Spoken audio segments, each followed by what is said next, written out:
Vai dando a Argentina. O Tevez vai arrumar confusão. No finalzinho, os argentinos zoando, provocando, e o Adriano combinando, vamos meter a porrada ali, vamos começar a soltar braço e tal.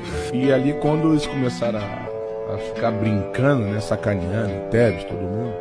O que eles sabiam te falar? Não? Ele, vamos meter a porrada de todo mundo. Vamos. Aí o Michael, todo mundo começou a olhar para ele. Já no olhar já se conhecia. Então, os caras estão brincando, né? Então a gente não vai sair daqui perdendo assim desse jeito.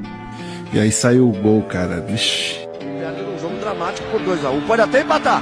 Quem sabe agora? Capricha, Adriano. Olha o empate! Gol!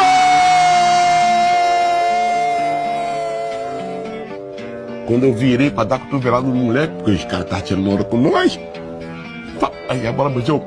Vem cá.